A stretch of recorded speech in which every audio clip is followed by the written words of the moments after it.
This is Green Street, the Environmental Health Show, greenstreetnews.org, Patti and Doug Wood, and our worldwide team of scientists, medical professionals, authors, reporters, and others here every week to bring you up to date on what is going on that you need to know about to keep yourself and your family safe and healthy in this increasingly toxic world. Welcome back. Last week on the show, Patti read a news article about how the Trump administration wants to reclassify certain types of plastic recycling as manufacturing to get around regulations on air emissions. That's because burning plastic, which is basically what the plastic producers are doing when they talk about recycling, is an incredibly dirty and inefficient process that uses a boatload of energy and produces a lot of very toxic material. Today on Green Street, we're going to revisit an interview we did a few months ago with Dr. Veena Singla, who's one of the nation's top experts on plastic recycling, because everyone needs to understand what they're talking about when you hear about plastic recycling.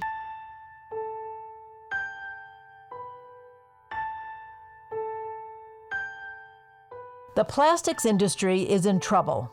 People around the world are beginning to understand that they've been had.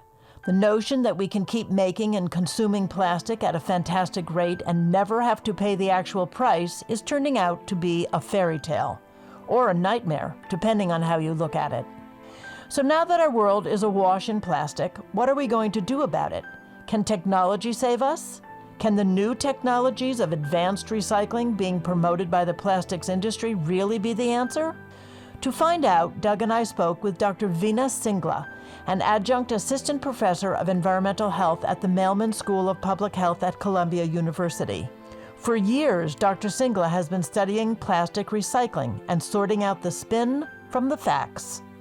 We spoke with her earlier this week, and we asked her to start with a little background. Here's our interview. My path to doing this work in environmental health science and policy was not a straight road, I would say. I've always loved science. Ever since I was a little kid, I was doing experiments like, those silica gel packets that come in products like to keep them dry and it says do not eat. I'm like, what's going to happen if I eat it? Let's find out. I'll take some notes. Nothing happened. So You didn't actually eat it, did you? Of course I did. Oh my God. Okay. Sometimes you're your own best subject. So I've always had a penchant for science, and in graduate school, I studied developmental and cellular biology.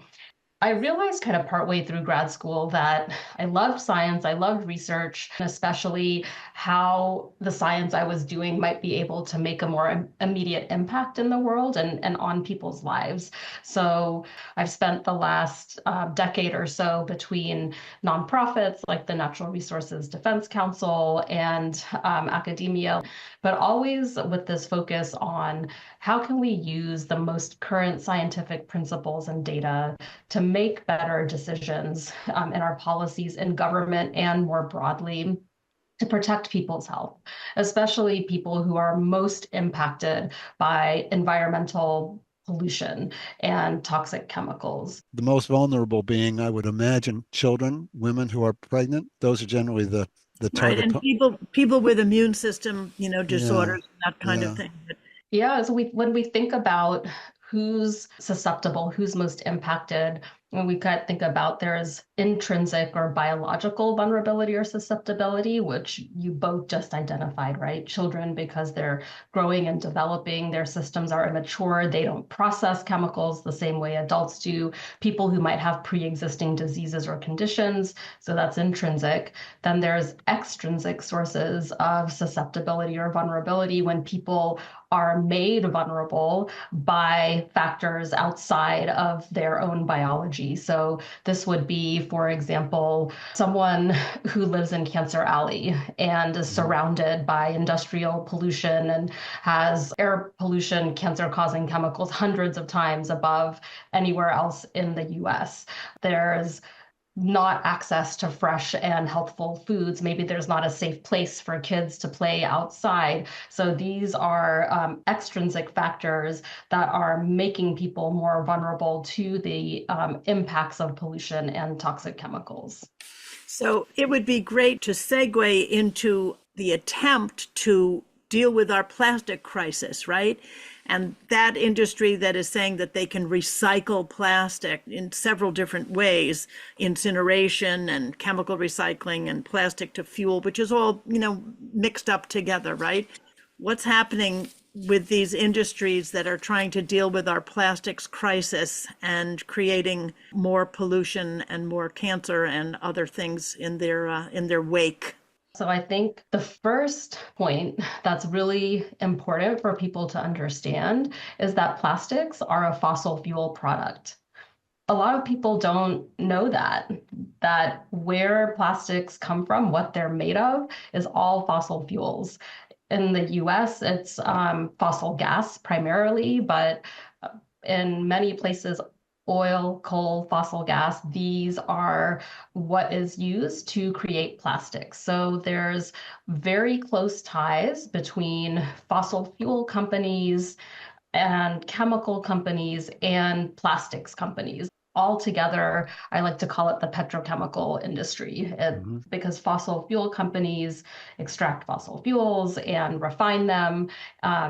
Chemical companies take those materials, they might refine and process them further to make chemicals, and those ultimately become plastics. So that's really important context for this whole discussion, because the industry is looking for somewhere else to put its fossil fuels. They have a lot of huge investments and sunk costs in fossil fuel infrastructure. So they're really betting on plastics and petrochemicals as the growth area and market for fossil fuels, as we're burning less fossil fuels to generate power in transportation and buildings, et cetera.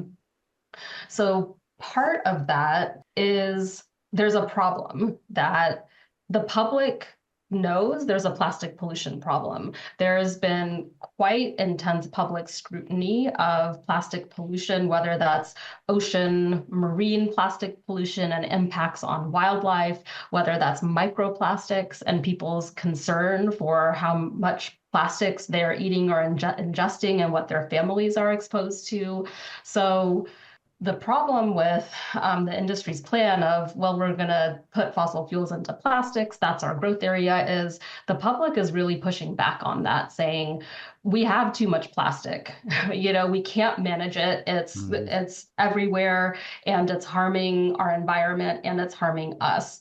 So the next iteration then of the industry's plan is to talk about, well, don't worry, we can manage the plastic waste. We have this new form of recycling, advanced recycling, chemical recycling, molecular recycling, chemically advanced molecular recycling, many different names that they call it. I think my favorite is plastics renewal. Oh boy. That's a new one. Plastics renewal, okay. Yes. Because for many decades, since the 80s, the plastics industry has said recycling's the answer to plastic pollution. And for a while, that was really focused on conventional or traditional or mechanical recycling. It's called all of those names. And that's where you take plastic, you sort it by type. So I think many people have seen the resin codes on plastic products. It kind of looks like a chasing arrows recycling symbol with a number in it. So that indicates some of the different types of plastic. So you need to sort them by the different types, clean, wash them, and then grind it up and make new plastic pellets, and you can melt those and make new plastic products. They actually call it the recycling code, right? That was the name that they like to call it. But but it's not really that, is it? It's quite misleading in the sense that just because there's that number there, it doesn't mean that it is recyclable or that it would actually be recycled. Yeah. I think it's there's industry documents that have been revealed that it's kind of intentionally misleading to people, because having people believe that the plastics can be and will be recycled is key to making people think it's okay to keep using and buying plastics the way that we have been. So this chemical recycling new campaign by industry is just another iteration or version of their recycling message that they've been trying to sell for a long time. But now it's just with this new flavor of we have these technologies that are going to solve the problem. So that mechanical recycling, which I described, it just mechanically kind of grinds up plastic. For the small amount of plastic that's recycled today, it's not a lot, there's some, that's done by mechanical recycling. Now, chemical recycling, one thing that's confusing that I already mentioned is it's called many different names, right? Advanced recycling, chemical recycling, et cetera. And that's part one of being confusing. Part two is that those names refer to a collection of different technologies and processes. They don't refer to one thing. What they all have in common, though, is that they're using chemicals or high heat or high pressure or some combination of those things to dissolve or break down plastic. And some of the most common types of chemical recycling technologies are called pyrolysis or gasification or solvolysis. So they have these different technical names, but again, they're all using some form of chemicals or high heat or high pressure or a combination to dissolve or break down plastic. It's not really recycling, though. They're not taking something and turning it into another thing of that same type, right? So using the word recycling is quite misleading, right? It's a really good point, Doug, that the most common technology that is called chemical recycling is pyrolysis. And very often, pyrolysis is not generating new plastic or new plastic products. It's generating fuels or chemicals that might be used for other purposes. So in many cases, calling it chemical recycling, the recycling is sort of misleading or a misnomer. Turning materials into fuel is not recycling because the benefits of recycling come when you return materials to the production cycle. And that takes the pressure off of needing to extract more virgin resources. So you can think about paper, for example, right? You need trees to make paper. And if you recycle that paper, then you don't need to log more trees to make new paper. You're returning the paper to the production cycle. Now, if you burn that paper, even if you might generate some energy in the process, you lose all the benefits of recycling. That paper is gone.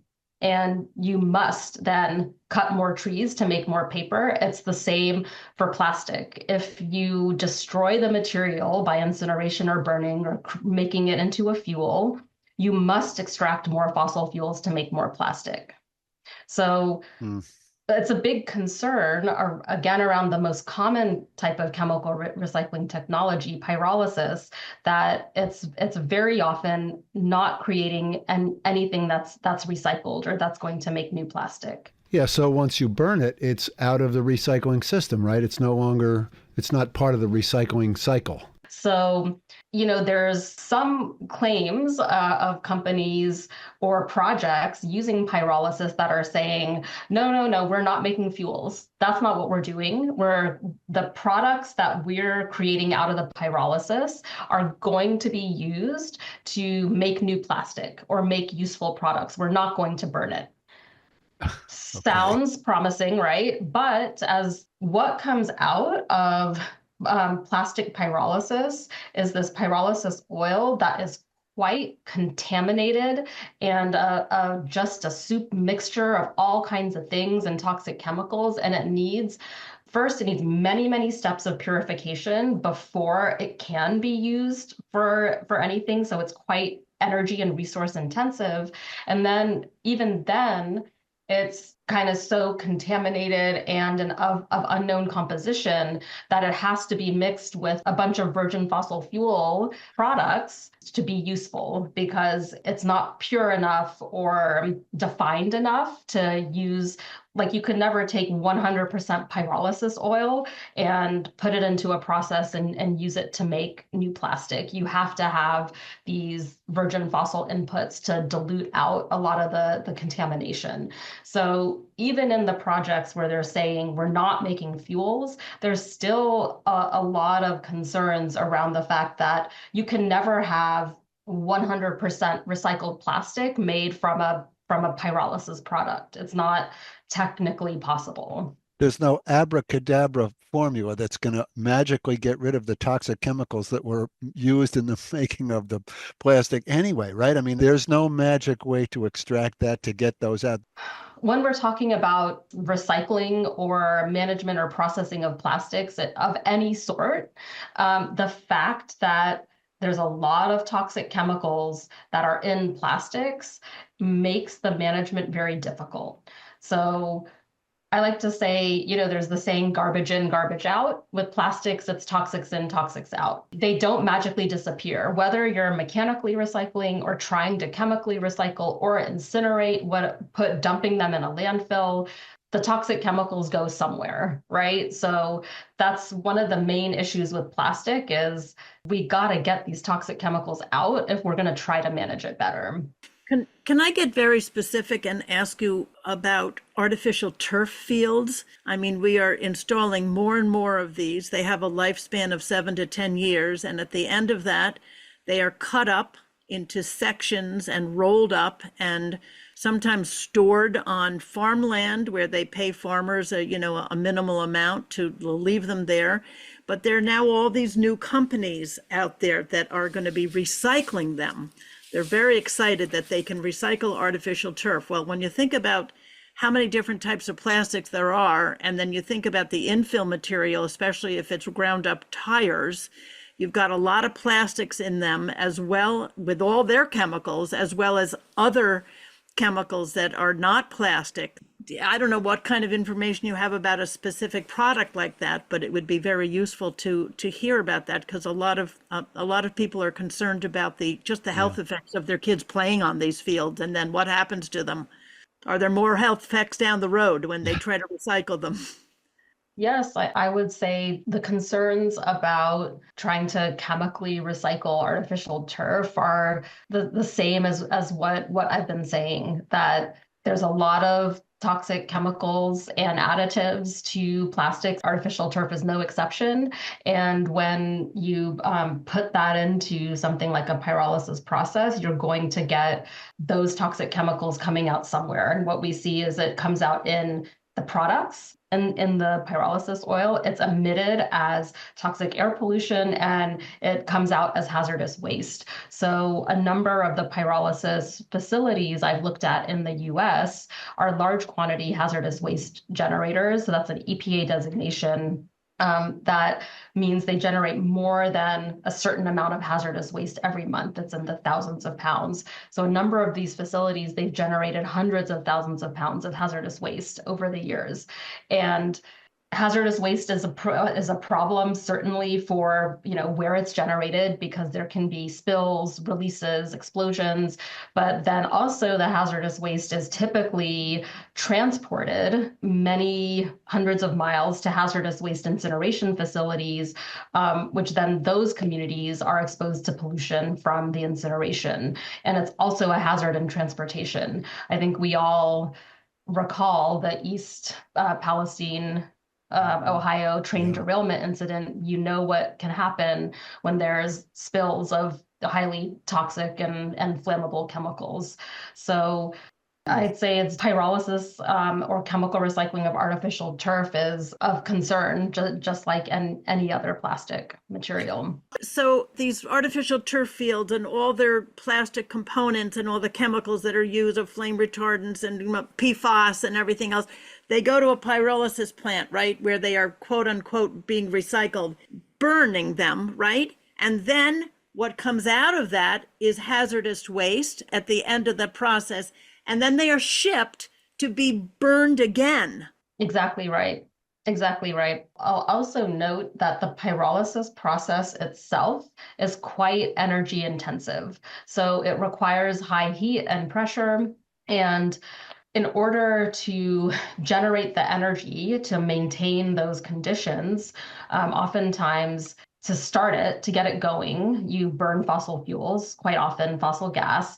But then to keep the reaction going, you burn the products of the process. So plastic goes in, it's getting heated up, broken down, and a lot of those gases get burned in the pyrolysis process just to power the process. So this is yet another reason that it does not fit many definitions of recycling, because a number of definitions of recycling have a requirement for the efficiency of the process, that the material loss within the process must be low. Otherwise, you can't really call it recycling, because you're losing so much material in the process, right? So in pyrolysis, you can lose anywhere from 50 to 70% of the material because you're burning the gases to power the process. Okay, so let me ask you this. Are you optimistic? Do you sleep at night? Do you worry about this?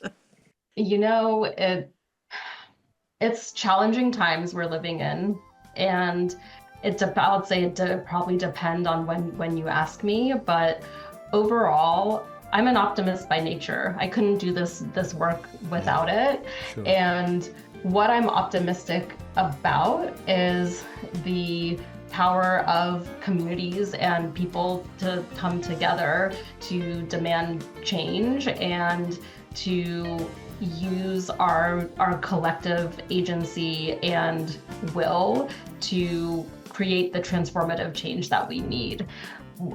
I'm always so inspired by the community partners I work with and their dedication and tenacity and desire to change things for the better, for their families, for themselves, for their communities.